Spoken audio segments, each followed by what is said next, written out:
पिछले साल से ही देश में कुछ भी सही नहीं चल रहा। जब से कोरोना संक्रमण ने देश में दस्तक दी, तभी से आर्थिक गतिविधियां पूरी तरीके से पटरी से उतर गईं। पिछले साल सितंबर से हालात सुधरने शुरू हुए तो इस साल मार्च में फिर स्थितियां बदल गई। कोरोना की दूसरी लहर पहले से भी ज्यादा मुश्किलें लेकर आई। उद्योगों के बंद होने का असर दिखाई देने लगा।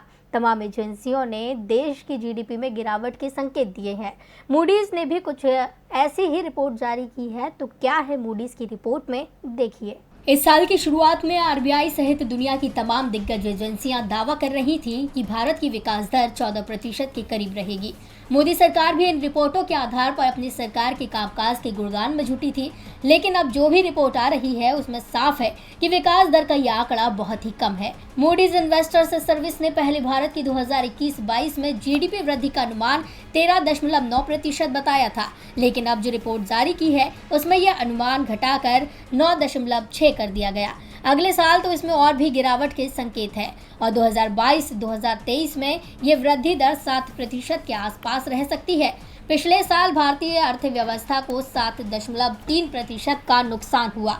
भारत को लेकर मूडीज ने अपनी रिपोर्ट में कहा है कि कोरोना की दूसरी लहर से भारत को अनुमान से ज्यादा नुकसान उठाना होगा, लेकिन ये पिछले साल की तुलना में कम होगा। पिछले साल लगाए गए सख्त लॉकडाउन के कारण आर्थिक गतिविधियां पूरी तरह से बंद हो गई थी, लेकिन इस बार देश में आर्थिक गतिविधियां चलती रही। दूसरी लहर ने अप्रैल और मई में भारत की अर्थव्यवस्था को प्रभावित किया। राज्यों द्वारा की गई ढील से इसमें सुधार की उम्मीद है, लेकिन महामारी के चलते भारत की जीडीपी को बड़ा नुकसान होना तय है।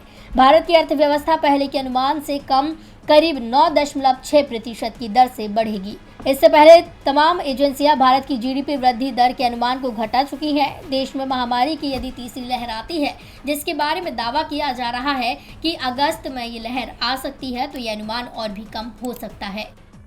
डीवी लाइव की रिपोर्ट।